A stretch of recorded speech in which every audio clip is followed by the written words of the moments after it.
জীৱনত সুখ আৰু দুখৰ যদি ভোগকাল নিৰ্ণয় কৰিবলৈ হয় জ্যোতিষত, তেতিয়াহ'লে আমি আমাৰ পৰাক্ৰম আৰু সাহসৰ ঘৰ তৃতীয় স্থান হয়, আৰু জীৱনত অহা কষ্টবিলাকৰ স্থানত তৃতীয় স্থানৰ পৰা কিছুমানে গণনা কৰে, আৰু ষষ্ঠ স্থানৰ পৰা গণনা কৰা হয়, 6th হাউচ। তেতিয়াহ'লে চবতছে প্ৰথমে যদি আমি চাওঁ, যদি তৃতীয় স্থানত যদি শুভ গ্ৰহ বহি থাকে নিজে, বা বৰ বেছি শুভ গ্ৰহৰ দৃষ্টি থাকে, সেই মানুহটো পৰাক্ৰমবিহীন হয়। কাৰণ ক্ৰুৰ গ্ৰহে মানুহক পৰাক্ৰমশালী কৰে, আৰু যদি বৰ বেছি দুৰ্বল গ্ৰহ থাকে তেতিয়া পৰাক্ৰমবিহীন হয়, আৰু এই মানুহজনৰ জীৱনৰ আৰম্ভণি কালত বৰ বেছি সুখ হ'ব পাৰে আৰু পাছলৈ দুখ হ'ব পাৰে। তেনেধৰণে জীৱনৰ আগছোৱাত দুখ হ'লে পাছলৈ সুখ হ'ব। সেইদৰে যদি পঞ্চম স্থানত যদি অতিকৈ শুভ গ্ৰহৰ দৃষ্টি থাকে, লগ্নৰ পৰা পঞ্চম স্থানত যদি অতিকৈ শুভ গ্ৰহৰ দৃষ্টি থাকে, তেনেহ'লে সেই মানুহজনৰ জীৱনৰ আৰম্ভণিৰ পৰাই সুখৰ দিন দেখা যায়।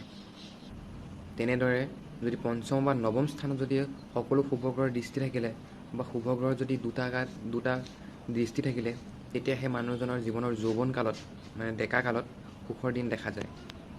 তেনেধৰণে শুভ গ্ৰহৰ দৃষ্টি যদি লগ্নত বেছিকৈ দেখা যায়, বা তেতিয়াহ'লে সেই মানুহজনৰ জীৱনৰ বৃদ্ধ অৱস্থাত সুখৰ দিন দেখা যায়। তেনেধৰণে যদি শুভ গ্ৰহৰ দশা চলে, বা পঞ্চম অধিপতি আৰু নৱম অধিপতি যদি দশা চলে, আৰু যদি গ্ৰহবিলাকৰ মূল ত্ৰিকোণ ৰাশি যদি পঞ্চমত আৰু নৱম স্থানত বা লগ্নত যদি পৰিছে, তেতিয়াহ'লে তেওঁৰ দশাত সেই মানুহজনৰ সুখৰ দিন দেখা যায়। সেই সময়ত তেওঁৰ শক্তি, পৰাক্ৰম আৰু ৰাজযোগ লাভ কৰিব পাৰে।